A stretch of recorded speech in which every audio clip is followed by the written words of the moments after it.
반갑습니다. 앞에서 나를 결정하는 인자로 유전인자와 시간인자에 대해서 알아보았습니다.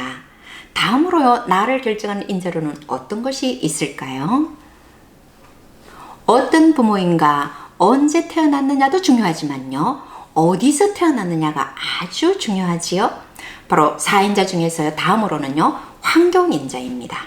이 환경인자는요, 그 사람이 어떤 환경 속에서 자라나는가를 결정하는 인자입니다. 물이 많은 곳인가, 산이 많은 곳인가, 돌판이 많은 곳인가에 따라서요, 그 사람의 개성이 많이 달라지고요, 건강에도 영향을 주는 풍수지리적 환경이 바로 여기에 속합니다. 바닷가에 사는 사람들은요, 산이 많은 곳에 사는 사람보다는 조금 강하다고 하지요. 그리고요, 건강에 대해서도 예를 들면요, 너무 건조한 곳에서는요, 폐대장이 약한 사람들은 건강이 악화됩니다. 그리고 간담이 좋지 않은 사람들은요, 바람을 아주 싫어하고 못 견뎌합니다. 다음으로는요, 아주 자유분방한 미국 사회에서 자라났는가, 아니면요, 엄격한 이슬람 사회에서 자라났는가, 가부장적인 요소가 상당히 많은 한국 사회에서 자라났는가에 따라서요, 그 사람의 개성이 많이 달라지는 사회문화적 환경입니다. 똑같은 부모, 똑같은 시간대에 태어났다 하더라도요, 뉴욕에서 태어나느냐, 서울에서 태어났느냐에 따라서요, 판이하게 달라진다는 것이지요. 예를 들어서 성에 대해서도요, 미국 같은 데서는요, 상당히 자유롭습니다만, 이슬람 사회에서는 어떤가요? 여자들은요, 차도를 쓰고 다니고요, 간통이라도 저지르면요, 투석형을 취할 정도로 아주 무섭더군요. 우리 사람을 반쯤 땅속에 이렇게 묻어서 움직이지 못하게 해놔놓고요, 돌을 던지는 장면이 가끔 인터넷에 오르더군요.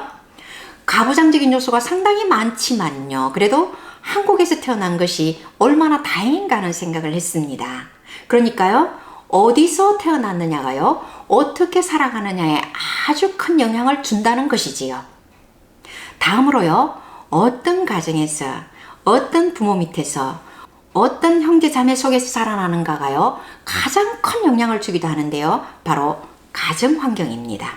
아들러의 심리학에 의하면은요, 장남이냐, 차남이냐, 막내냐, 독자냐에 따라서요, 그 성격이 많이 달라진다고 얘기하더군요.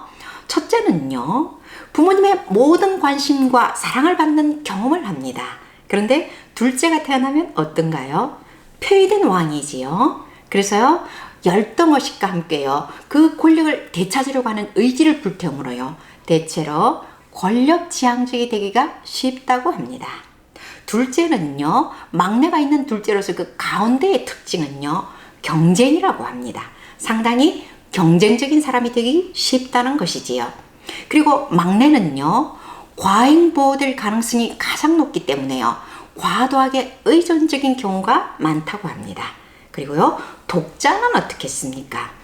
독자는요, 자신의 중요함에 대해서 과장된 견해를 가지고 있고요, 전형적으로 소심하고요, 의존적인 경우가 많다고 합니다. 요즘은요, 첫째이기도 하고 막내이기도 하고 독자인 경우가 많기 때문에요, 좀 더 자식을 키우는데 신경을 써야 할 것 같습니다. 너무 귀하여 잘해주기만 하다 보면은요, 자기 조절 능력이 없어서요, 작은 어려움에도요, 사고를 낸다거나 범죄를 저지르는 경우도 많은 것 같습니다. 이렇게요, 환경에 따라서 자신이 많이 달라지는 이 환경인자에는요, 이름이나 양육 환경, 풍수지리 등이 여기에 속한다고 할 수 있습니다. 풍수지리를 보는 분들은요, 풍수지리가 모든 것을 좌우한다고 생각하지만요, 이 환경인자 역시 4인자 중에 하나이므로 25%만 영향을 줍니다. 감사합니다.